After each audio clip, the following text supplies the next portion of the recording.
All right, so welcome everybody. Very happy to be here again speaking about topics in analysis. And today what I will present um, is what I did for my master's dissertation, which is on the time decay of the solutions to the wave equation. And we're going to proceed as follows. This is the problem that we're going to solve, and we're going to consider the problem in three different cases. So the setting is as follows. We have some nice domain, we have some nice spatial domain, and then we suppose that U satisfies this wave equation. Here, square U, the square is just the dot inversion operator, or the wave operator, and it is second partial derivative of t minus the Laplacian, and then it solves, and then we have this equation right here. And then for convenience, we are going to assume that our initial data, phi x and psi x are smooth and compactly supported. What do I mean by smooth?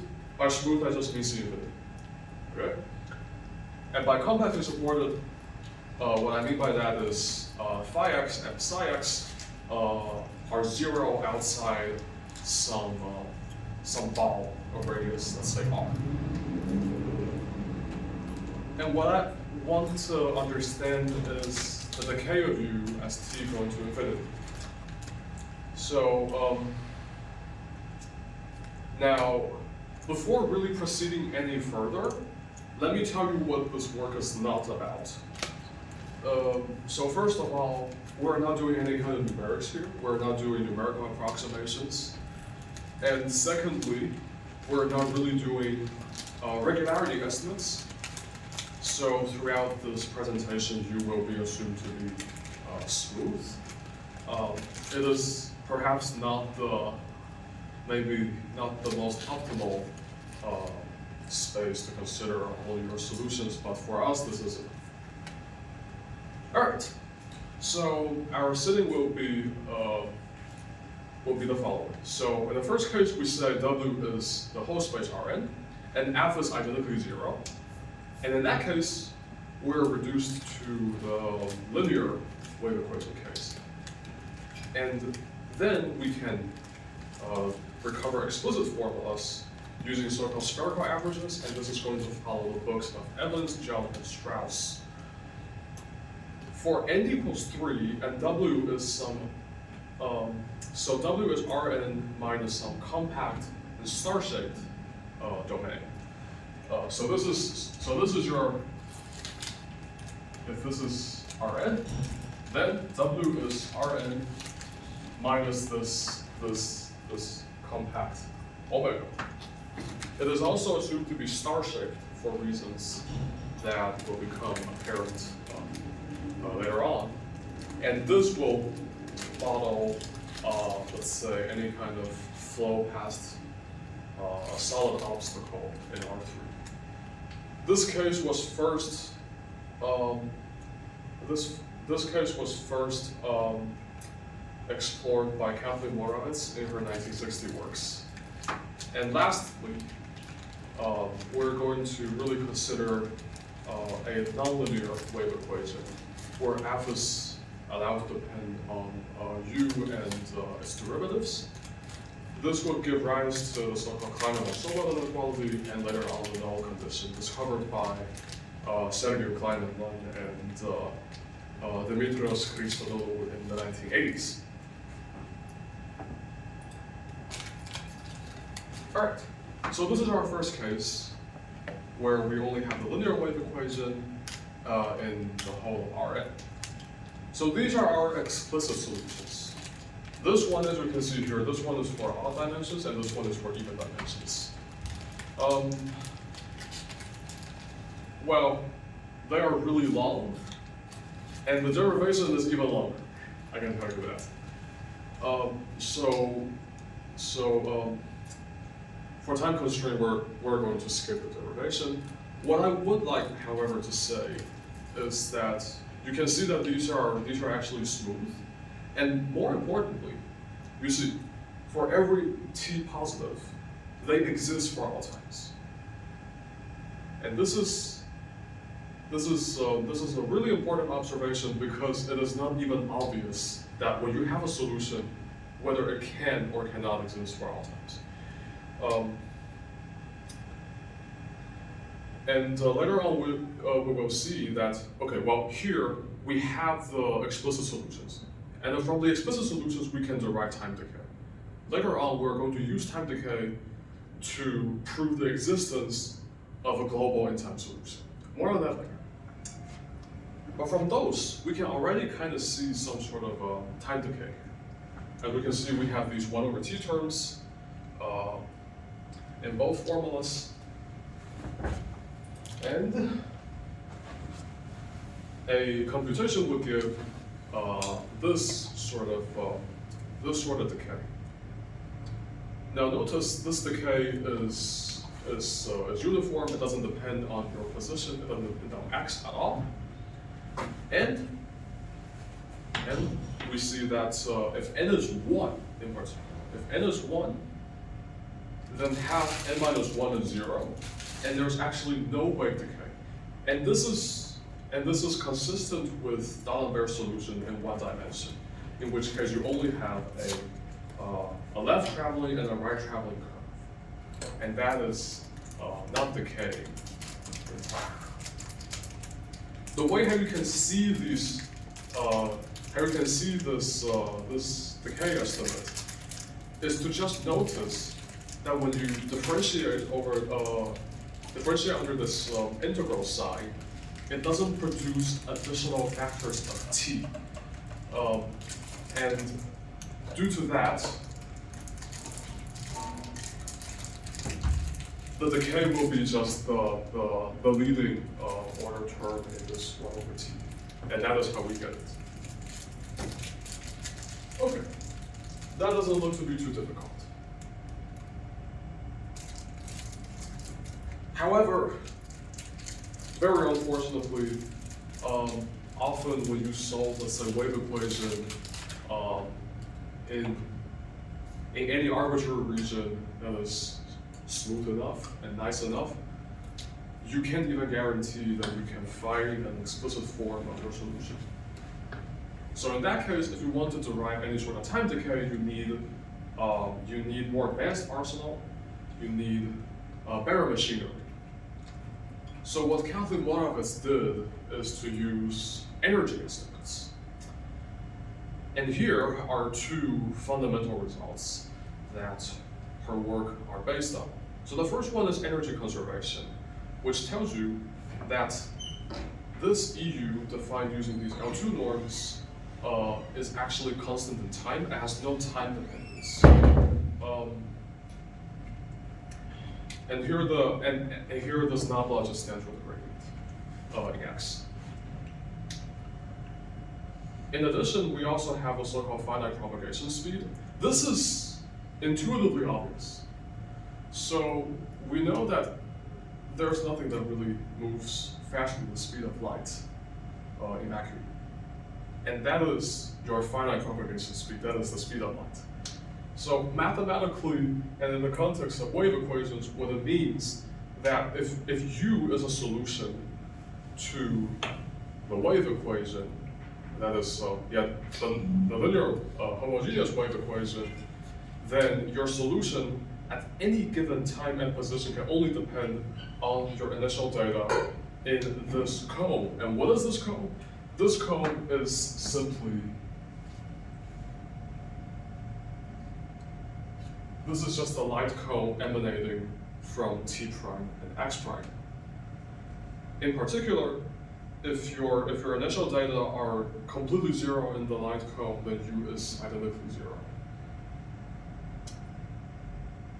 Now, a really good question regarding energy conservation would be that, well, I've told you that if you have a solution to the wave equation and you send T to go to infinity, it is very possible that the L infinity norm, so the maximum in T, will decay to 0 in some sense. However, this is still constant in time. How is this possible? The solution lies in finite propagation speed. So the idea is, if you have a signal, let's say emanating from the origin, then after some time, it cannot travel the entire space. It can go as far as, let's say, R1, okay? And then after, let's say, a bit more time, it covers more distance, it goes to R2. So when you think about, let's say, water waves, you drop a stone in the water, and then wavefront will generate. And then for wavefronts that are really close to your initial point of contact, the wavefront would have larger amplitude, but then they cover only a small amount of area. And then later on, when these wavefronts propagate, they still propagate with constant speed, but then the amplitude is smaller, right? On the other hand, they cover more area. So this decreasing amplitude would be the wave decay in the L infinity sense, and the energy conservation would correspond to this correspondence between the size of your amplitude and the amount of area you've covered. This basically tells you that the amplitude times the area you covered is constant. This is what energy conservation tells you. So this is a result that one can believe.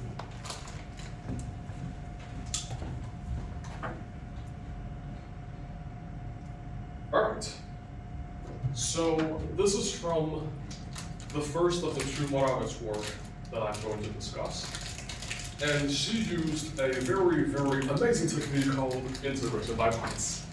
The idea is, if square u is 0, the square u times anything reasonable is 0, and you can integrate it over let's say, well, more generally a manifold, but in this case, in this example, we just say you integrate it over a cylinder in space-time.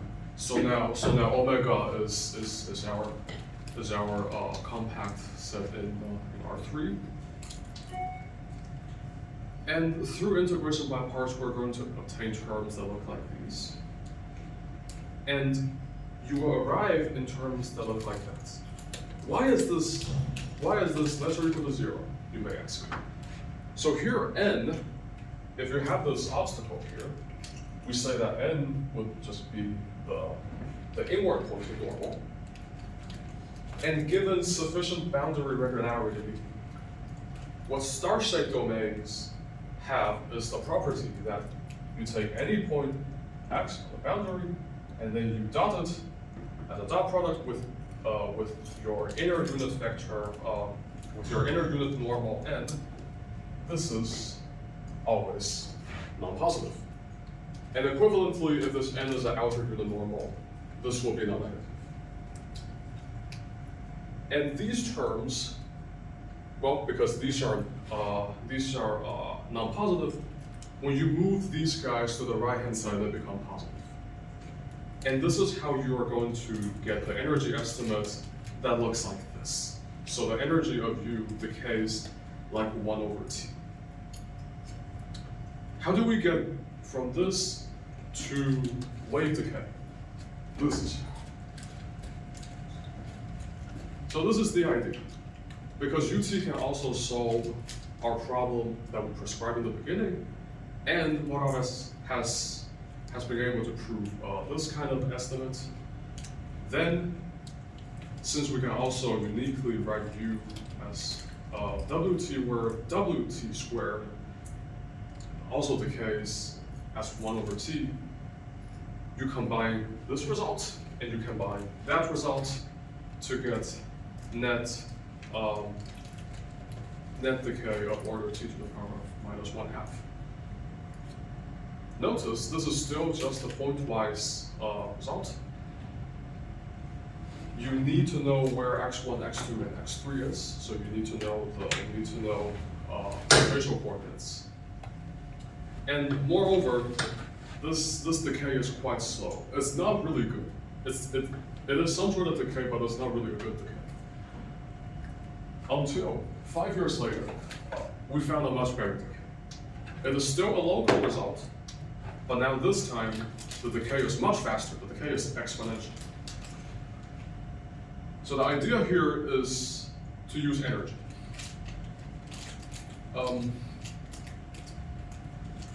The main idea of this statement is that your energy decays exponentially.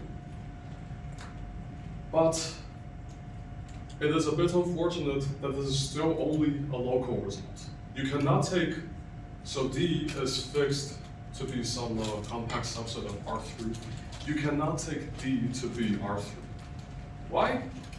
Look at this.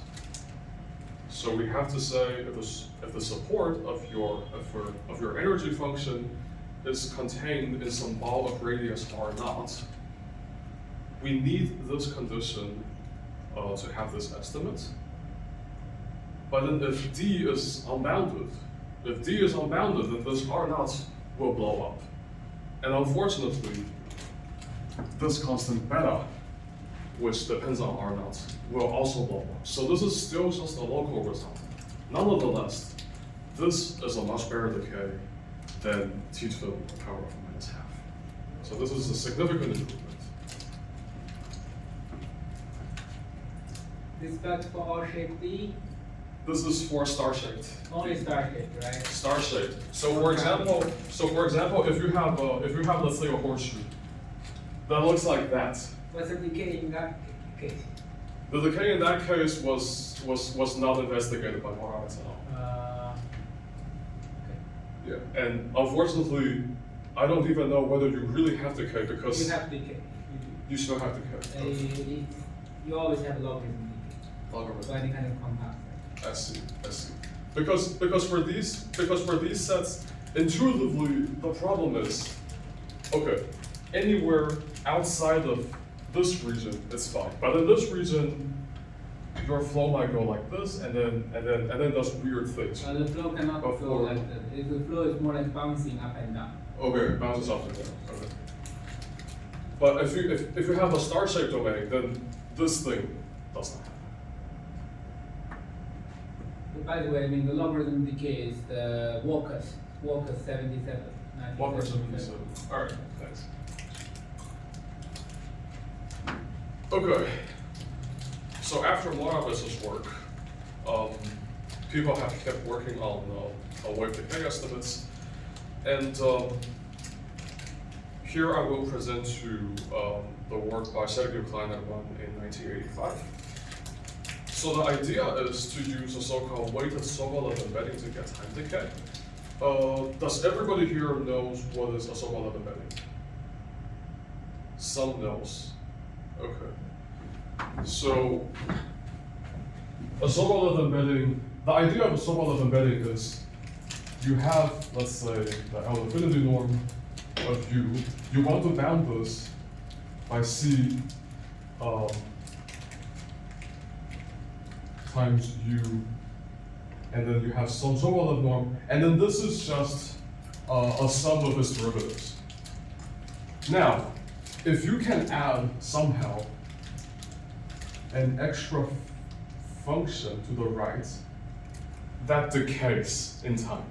Okay, very, very, very informally speaking, if you can do this times some decaying function, then you already have decay. And how Sergio Klein and Wan got such decay, as in this case, is to consider the following class of vector fields, and well, he also integrated by parts many times to get these kind of results. So let's just look at this. This inequality for a little bit. So what happens when t gets really close to r in this case? When t gets really close to r, we see that this 1 plus mod t minus r to the power of half term essentially becomes 1, and you only have this term left. But what is that decay? That decay, if you move that to the right-hand side, this will give you something like t to the power of half 1 minus n. And we've seen this decay before, because this is just, if we recall our results in Rn, it is just that decay. Right? Moreover, what this actually tells us is, if we are far away from the set t equals r, which is precisely the light code here, you actually have slightly better decay. And that is very helpful. So what can we do with this? Before talking about what we can do with that, I will also make a remark that using the Kleinerman-Sokolov inequality, you can see that some derivatives, in particular this radial derivative, actually experiences better decay.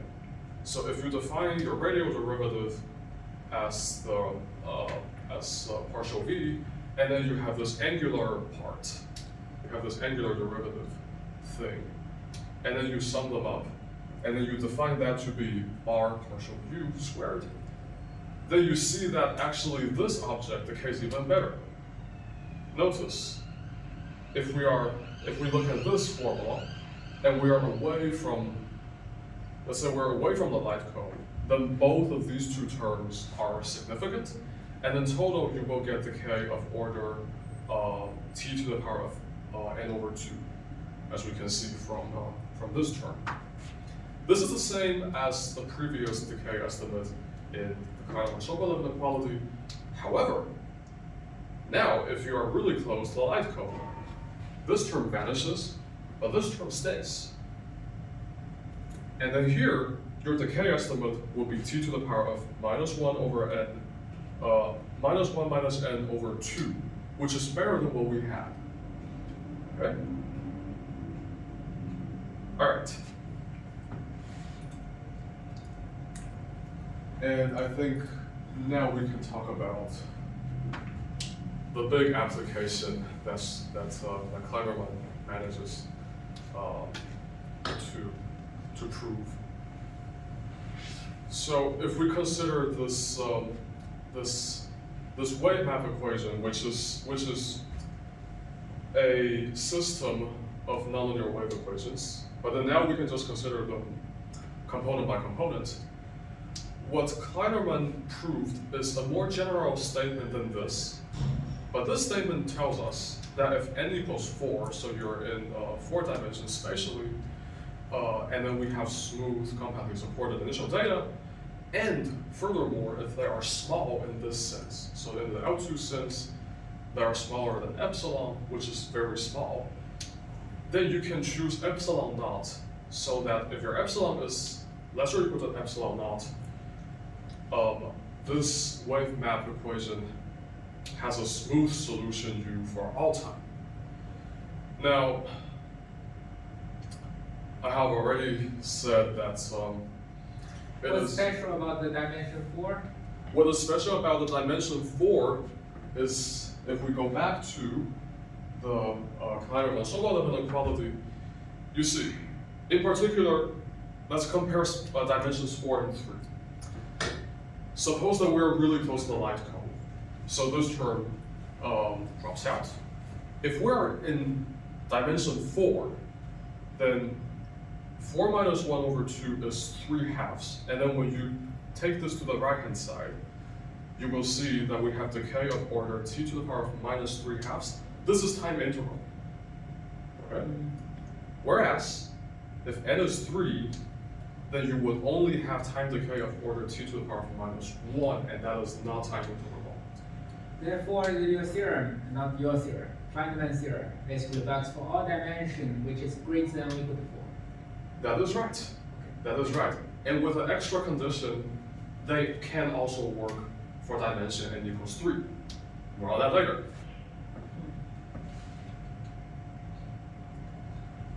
And before I talk about anything else, I would also I'd also mention the significance of this small initial data. So I've already said that it would be really, really tricky to extract explicit solutions to partial differential equations, especially if they are nonlinear. But one can hope that if your initial data are in some way very, very, very small, then your nonlinear terms, which are of order x squared, will be even smaller, right? And usually the nonlinear terms causes the most trouble, but if they're really, really, really small, there is a chance that your nonlinear terms gets dominated by your linear terms, and the linear terms are the ones that you can really control. And because of that, the nonlinear terms will not cause your solutions to behave in any kind of weird way. And luckily for us, if we actually have this small initial data assumption, then you actually have a smooth solution that exists for all times. And this is very interesting because in the beginning, I talked about us manually finding explicit solutions to the wave equation in Rn. And in that case, we first found a smooth global solutions for all t. And then we got time decay. What happens here is that we first use a time decay estimate to extract the existence of a smooth global solution. We don't know what this solution, we don't know a priori how the solution will look like, but we know that it exists. Okay? And as one of our commentators has already pointed out, you cannot use the same procedure to reason about the existence of a smooth solution, the existence of a smooth global solution in R3. But if you have an extra condition, you can formulate a sufficient condition for which a smooth solution does exist for all time in R3, and it is the so-called null condition. And this is the setting. So if you have a bilinear map or a bilinear form that looks like this, then it is a null form if it is if your coefficients q, alpha, beta are compatible to the components of the Minkowski metric. So does everybody know what's the Minkowski metric? Okay. So for our purpose, treat this as a diagonal matrix that looks like that. Okay. And the point is, for any vector in Rn, if we have, if this sum is 0, then this sum is also 0. Okay, so here I use summation notation. So the repeated indices alpha and beta are actually summed up. And then here we see that, for example, this is not a null form, but this is a null form. Right? Let's see, do I have the example here with me? Yes. This is the one I would like to talk about as well. So why did I choose ut squared and ut squared minus some partial ju squared? This is why. So the global solution that I mentioned in dimension 4 fails spectacularly in this case. So Friesian in 1981 showed that the only smooth solution that exists for all time and doesn't blow up to this very innocent looking nonlinear equation is u equals 0. U is identically 0, initial data are identically 0. That's the only solution to this that doesn't blow up in time. And by blow up in time, I mean it goes to infinity for finite. However, Kleinerman and Niederberg a year before actually had a counterexample to John's counterexample, which is that you can find small epsilon so that this initial bounded problem has a smooth global in time solution in dimension 3. And what is the difference? It turns out that the difference is ut squared is not a null form. Ut squared minus some partial j squared is a null form.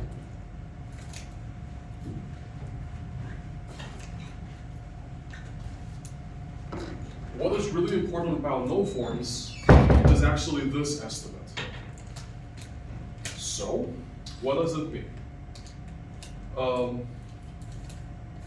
So given a null form, you can bound it above by a product of a partial derivative and the partial bar derivative that, if you guys remember, is the derivative that we defined using the radial terms and the angular terms.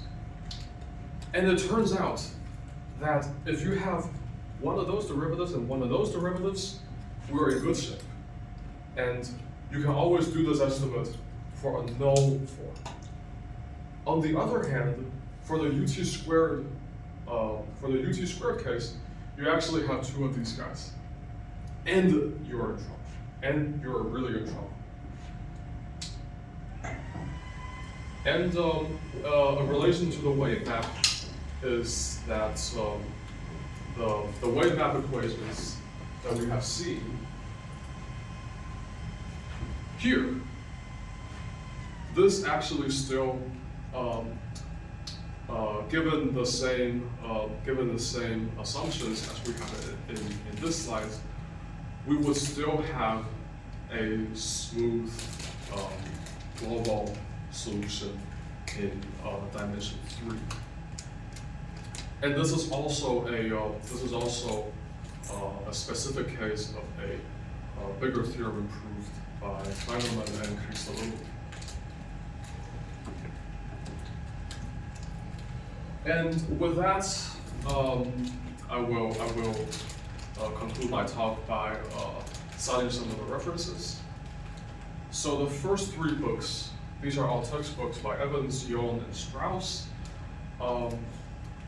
The explicit solutions are derived in these three books, in particular in Evans. These two papers by Kathleen Warowitz are the one that I talked about using the so-called multiplier method, that is integration by parts, so that slide, and the exponential decay, so these are her works.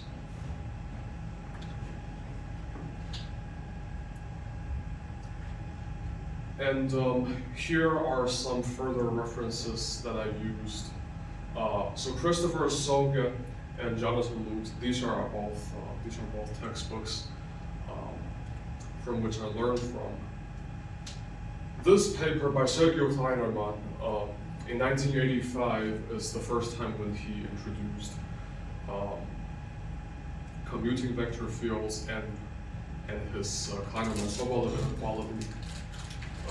And he also proved the global existence theorem in dimension 4 and higher in the same paper. This one is Fritz John's counterexample to Kleinerman's theorem in dimension 3. And this one was Kleinerman's counterexample to Fritz John's counterexample in dimension 3. And lastly, the null condition papers were written in 1986, and they were discovered independently by Sergio Kleinerman and Dimitrios Christodoulou into very, very important papers. And in particular, the main theorem of these two papers states that given our initial problem, square u equals f, if you can write f as a null form, then you can really cope with small initial data a global solution in time in 3 dimensions. So in other words, if square U equals F, and then F being a null form is a sufficient condition for the existence of a global in time solution. All right, and now stop. Thank you.